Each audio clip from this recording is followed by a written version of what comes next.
Oi, pessoal, tudo bom?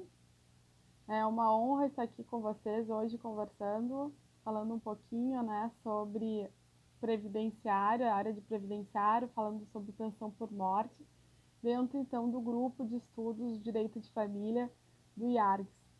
Sou muito feliz e grata com o convite e agradeço então em nome da presidente do Instituto, doutora Sulamita Santos Cabral, a diretora do departamento, a doutora Eliane Bestetti, e a coordenadora adjunta do Grupo de Estudos de Direito de Família, doutora Ana Lúcia Piccoli. Eu fiquei feliz de estar aqui porque eu acredito que o direito previdenciário e o direito de família, eles são áreas intimamente interligadas entre si, né? Então, os estudos feitos dentro da área da previdência, os estudos feitos dentro da área de família, um sempre vai agregar o outro. Então, esse tema em específico trouxe para conversarmos justamente pelo fato dos dependentes, de ser uma pensão, né, por morte, que está sempre muito interligada, então, com essa área. A pensão por morte, tá? Ela foi agora teve uma reforma da Previdência no ano passado, em 2019, e justamente esse mês está completando um ano. Foi, eu acho, uma das partes que a reforma mais acabou trazendo alterações. A pensão por morte é um benefício que ele é pago todo mês para os dependentes do falecido.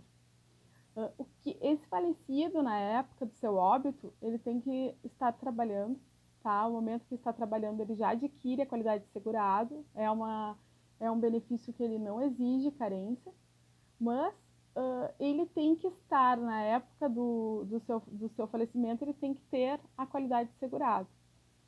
Essa qualidade de segurado, tá? Ele pode estar na época do óbito ou trabalhando ou recebendo algum tipo de benefício, pode ser uma aposentadoria, algum auxílio-doença, aposentadoria por invalidez também. E ela pode ser estendido e que chamamos de período de graça, que, por exemplo, tá?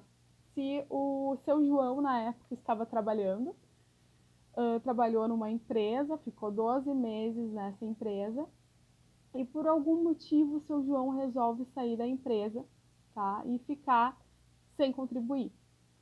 O seu João, mesmo sem estar empregado, ele tem qualidade de segurado por esses 12 meses, mesmo sem contribuir. Ela se estende. Esses 12 meses, eles podem ser prorrogados para 24 meses, caso o seu João tenha 10 anos de tempo de contribuição, 10 anos de trabalho. Se o seu João, então, tem 10 anos de tempo de contribuição, ele tem direito a 24 meses, mesmo sem contribuir, ele tem direito de deixar para os seus dependentes a pensão por morte. Esses 24 meses podem vir ser prorrogados por mais 12 meses, chegando a um total de 36 meses, caso o seu João demonstre que, na época, apesar de estar comprove que estava desempregado, comprove que estava procurando emprego, mandou currículos, se ele procurando emprego, fez entrevista, então pode ser totalizado 36 meses esse período de graça e o seu dependente tem direito a receber a pensão por morte se durante esse período de 36 meses seu João venha a falecer. Então, se o empregado já sabemos que tem então a qualidade de segurado, agora vamos passar então para a etapa 2 para a gente saber quem são os dependentes e quem tem direito então a receber a pensão do seu João. A lei, ela divide os dependentes em 3 classes: classe 1, classe 2 e classe 3. Na classe 1, são são os dependentes diretos. Eles não precisam comprovar dependência econômica. Na classe 2, caso não tenha ninguém da classe 1, vem para a classe 2. Na classe 2, já é necessário comprovar a dependência econômica para ter direito à pensão por morte. Caso não tenha ninguém na classe 1, ninguém na classe 2, vamos para a classe 3. E a classe 3 também precisa ser comprovado a dependência econômica. Então, quem faz parte quem são os dependentes que fazem parte de cada classe? Na classe 1, que são os dependentes diretos, entram aí, é uma escadinha, né? Mas entra aí o cônjuge, o companheiro, qualquer união estável, tanto heterossexual como homossexual, os filhos menores de 21 anos e os filhos maiores de 21 anos, desde que comprovem alguma deficiência mental, intelectual ou uma deficiência grave. Esses dependentes, eles não precisam comprovar dependência econômica. O fato deles já estarem na classe, eles já dão o direito deles a receberem a pensão por morte. Caso não tenha nenhum dependente na classe 1, nós vamos para a classe 2. A classe 2 estão os pais. Os pais do falecido, eles sim precisam, para receber a pensão por morte, comprovar que dependiam economicamente do falecido na época do óbito. Então, tem que comprovar essa dependência econômica. Comprovando a dependência econômica, eles têm direito a receber a pensão por morte. Se não tem ninguém na classe 1, ninguém na classe 2, vamos para a classe 3. A classe 3 são os irmãos do falecido. Tanto os menores de 21 anos quanto os maiores de 21 anos. Os maiores de 21 anos que têm algum problema mental, intelectual ou deficiência grave. Aqui também se exige a comprovação da dependência econômica. É necessário comprovar a dependência econômica para receber o benefício. Um fato bem importante é que existe uma exceção dessas classes que estão elencadas, que não constam na lei, que são os menores tutelados e os enteados. Os menores tutelados e os enteados, eles necessitam de uma declaração do falecido de que eles necessitavam estar declarando que existia uma dependência econômica. Se conseguir comprovar, eles entram na classe 1. A classe 1, eles são equiparados a filhos, tanto o enteado quanto o menor tutelado. Então, sabemos que seu João tem qualidade de segurado, sabemos os dependentes do seu João. Agora a gente vai precisar, então, ver como é que fica, tá? Quando é que começa esses dependentes a receberem a pensão por morte. Aqui, a reforma, tá? Ela teve algumas alterações. Para qualquer tipo de dependente, tá? Para ele receber desde a época do óbito, no caso aqui do seu João, receber desde a época do óbito, ele tem um prazo de 90 dias para solicitar essa pensão por morte. O único que até então na reforma não tinha prazo era o menor de 16 anos. O menor de 16 anos ele poderia receber até completar 16 anos, que ele iria receber todos os retroativos desde a época do óbito. Aqui a lei, a reforma, trouxe um prazo para esse menor de 16 anos, que é o prazo de 180 dias. É algo que está sendo bastante discutido, né? Porque se viola o direito de menor, né? Há uma inconstitucionalidade, talvez, com esse prazo, por estar violando, né? Mas o importante é ressaltar que esse prazo, tanto dos 90 dias para os dependentes, tanto por 180 dias para os menores de 16 anos, eles são prazo para receber desde a época do óbito, porque, de regra, não existe prazo.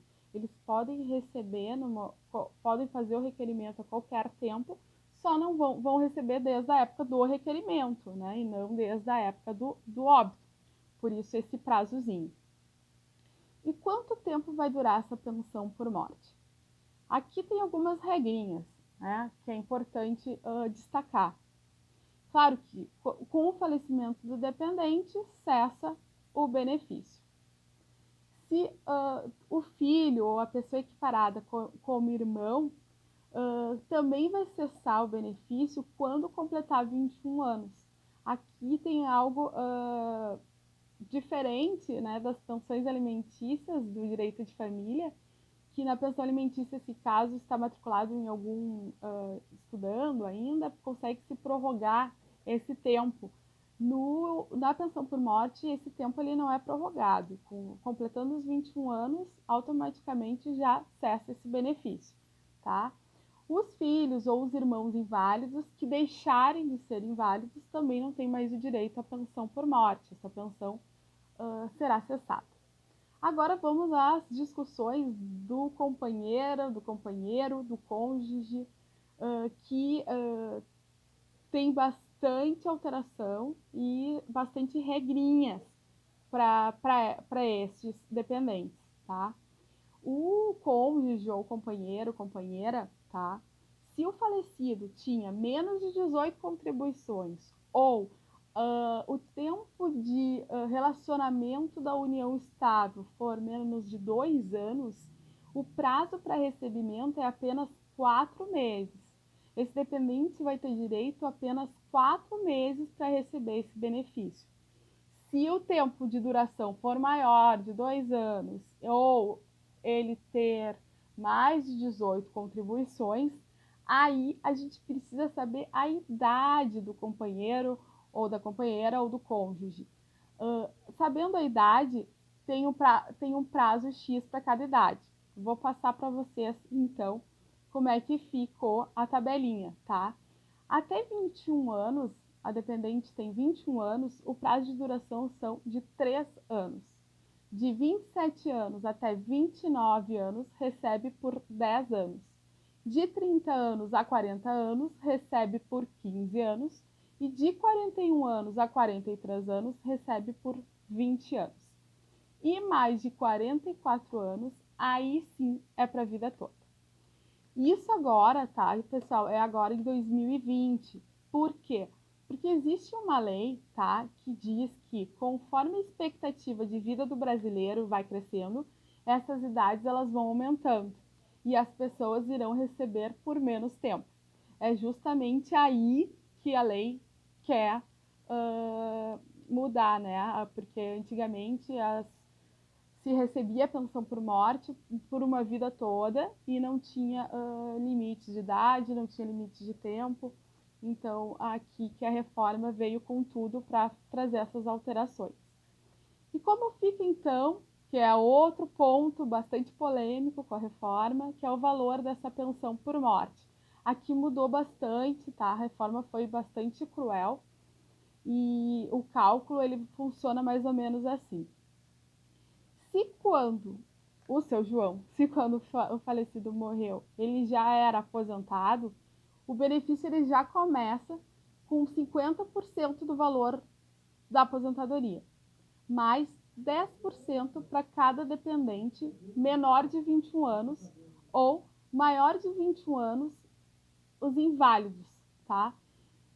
Importante ressaltar que ele é limitado a 100%.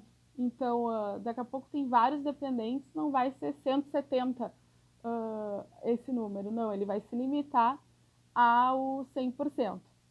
Então, portanto, assim, uma viúva ou um viúvo, um companheiro ou uma companheira que não tem filhos, tá? Vai receber, então, os 50 mais 10, 60%.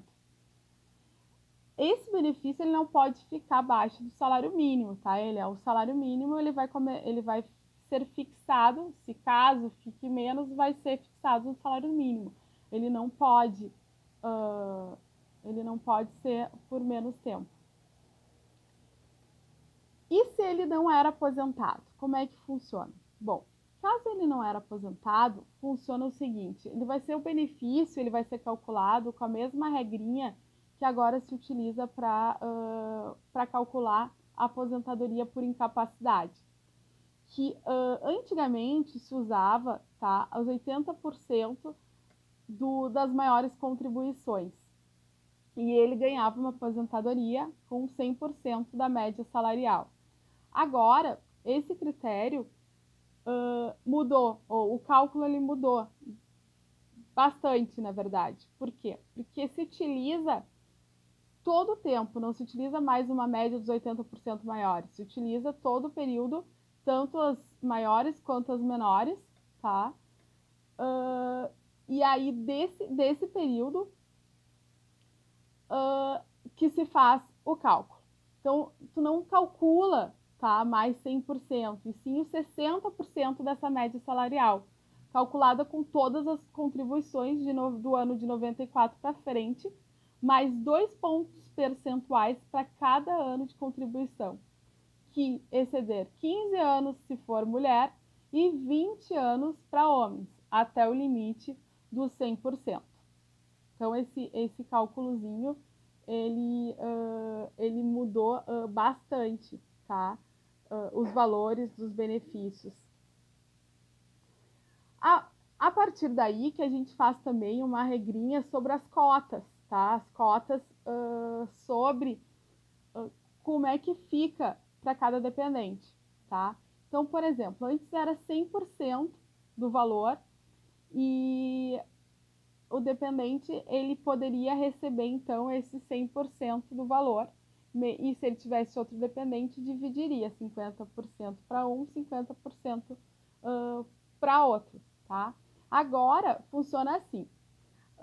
Vamos supor que a dona Maria ela tem um filho, tá? Então ela vai receber 50% mais 10% dela, mais 10% desse filho, ficando então com 70% dessa média salarial, que se dividir para os dois vai ficar 35 para a dona Maria e 35 para o seu filho. Lembrando aqui, tá, pessoal, que se o falecimento do segurado ocorrer por um acidente de trabalho, uma doença ocupacional, essas cotas elas vão ser 100%, não vai ter essa diminuição, tá? E também tem outro ponto importante, é que em caso do dependente ser inválido ou ter uma deficiência grave intelectual, esse cálculo também é o 100%. Então, tá, estas são as regras que vieram, tá, com a reforma. Foram várias mudanças. Existe também o fato do benefício, se ele pode ser, se a pensão por morte ela pode ser acumulada com outros benefícios, tá? Pode, ainda pode, só que tem um detalhe aí. A pensão por morte, tá? Tu vai pegar, por exemplo, vamos pegar a Dona Maria. Se a Dona Maria tem uma aposentadoria dela e mais a pensão por morte, o que vai ser prejudicado vai ser o benefício de menor salário. Se for a aposentadoria da Dona Maria for salário mínimo, não vai ter alteração nenhuma. Vai ter alteração se for acima de salário mínimo, porque daí ela vai ter um desconto. Por exemplo, se for até o salário mínimo, ela vai receber o integral dela.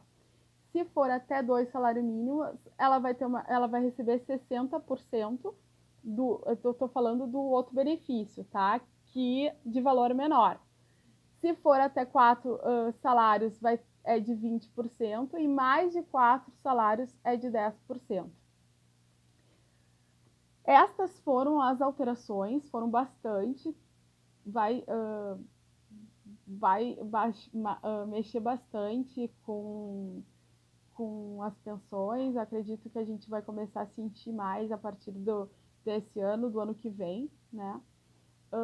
Importante também, só para terminar, que esse pedido, esse requerimento de pensão por morte, ele é feito todo de forma eletrônica, através do site do meu INSS, que ali no site do meu INSS, de forma eletrônica, se juntam os documentos todos do dependente, né? E a comprovação, se precisa comprovar a união estável, também é feita por ali. É algo que veio ajudar bastante, né? Porque antigamente se tinha que ir até presencialmente até o INSS, fazer os requerimentos, E agora, de forma eletrônica, tem até um acordo da OAB, né, junto com o INSS, que os advogados conseguem solicitar também dos seus escritórios e fazer esses requerimentos. Espero, então, ter contribuído com vocês. Qualquer dúvida, estou à disposição. E obrigado novamente por poder compartilhar com vocês, então, um pouquinho desse assunto, tá? Obrigada e até mais.